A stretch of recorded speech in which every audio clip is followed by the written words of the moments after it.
Welcome back to yet another weekly video, and in this week's episode I want to break down the line at Garvin Chute, specifically Dragon's Tongue. And the reason for it is I still haven't gotten over last week's footage. I still think that this is some of the most beautiful footage that I've ever captured, and when you pair the most beautiful rapid on the Ottawa River with sunset and the magnificent Benny Mar, you're going to come up with some magic. And so I just want to take a moment to break down the line, and after a few of you actually reached out to me and asked for a breakdown, I thought that it was a logical progression with number one, the footage that I haven't gotten over yet, and then two, that it's a good follow-up video to last week's. So same disclaimer holds true this time around. This video is meant for educational purposes. It is an additional resource, but should not replace going out with someone who knows the line and knows your skills that can provide you with good feedback as you're scouting the rapid. So this is, again, just an educational resource. So here we go. We're going to start that breakdown now. We have engaged the eye in the sky. We're looking top down at Garvin Chute on the middle channel of the Ottawa River. And for those of you who are not familiar with Garvin Chute or the Ottawa River for that matter, it is the premium highlight, the big rapid on the middle channel. As we start looking at this rapid top down, let's name off all the chutes so we can become more familiar with the rapid itself. From river left to river right, we have Staircase, or known in the WT and Ottawa Kayak School circles, we're calling it WT Chute. To its right, we find ST Chute. To its right, we find Dragon's Tongue. And then furthest right, on river right, we have Elevator Shaft. Now, all of these different chutes or options for running Garvin Chute are found, their premium flows are found at different levels. But for the intended purpose of this video, we're breaking down Dragon's Tongue at +9 on the Shaggy Designs Ottawa River gauge. All right, let's get started. What you'll notice with this top-down footage is there is a very placid, flat lake just upstream of the rapid. And one of the really unique features that we tried to show off in last week's episode were the striations in the water as the water changes pace from that very slow, stagnant water to very fast, rapid water as it falls over the gradient of Garvin Chute, specifically at Dragon's Tongue.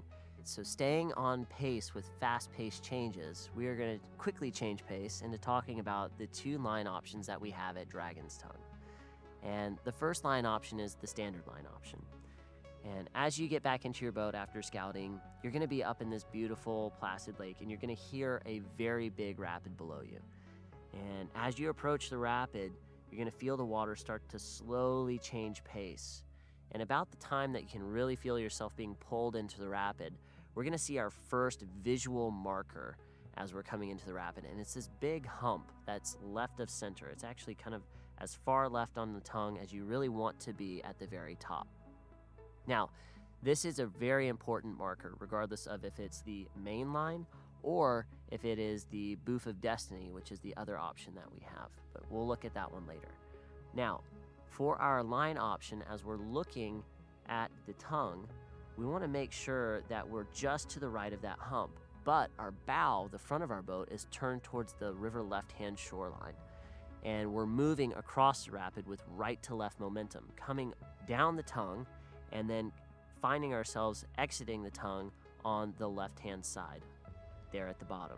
Now, upon landing, the traditional line follows the wave train down to the right of the island, and not right up against it, because you'll see there's a crashing wave right up against the edge of the island, and that can cause you a little bit of grief.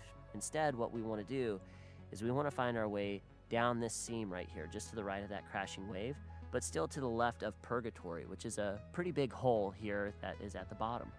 Once you found yourself down below those two features, you will catch the eddy on river left, right behind the island, and all of a sudden, you're at the bottom of the rapid, and it's a great day. Now, our other line option, the one that Benny featured in last week's episode, is referred to by Stephen Wright and the Ottawa Kayak School as the Boof of Destiny. And that Boof of Destiny line is really awesome. It's a great line, and for a rapid that is kind of known for big water and a river that is known for big water, it's fun to grab an extra boof or two here and there when you can. And so we're using that same hump at the top of the rapid to dictate where we are. And as we come in, we actually are going to go over top of that hump, driving as far right to left and as hard right to left as we can so we can come right off of that flake and catch the Booth of Destiny. Now, upon landing, you're going to land in a little bit of slack water behind the island. And at this point, you have the option to either follow the wave train to the right and complete the rapid more like your standard line, or with this line, you can also choose to ferry across the very buoyant and dynamic current that's found at the bottom of ST Chute. And this is the line that Benny featured for us in last week's episode. And the thing that I have to preface with this line in particular is while it is super cool and super beautiful, the front edge of the island below Garvin Chute is a hazardous place to be. It definitely features some undercuts, and it's not a place that you would want to be outside of your boat. And so even with Benny's skill, you'll see in a couple of those shots from last week's episode that he gets very close to the tip of the island. And I want to preface that because that is kind of the danger zone. So you've got to feel really confident in yourself and really confident in your skills and your desire to stay inside of your kayak to run this line. So those would be kind of my keys to success for running this rapid.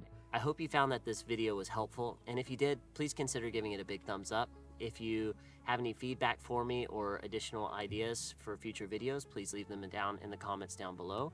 And if you haven't subscribed to the video yet, please, video channel, there's a cat right here.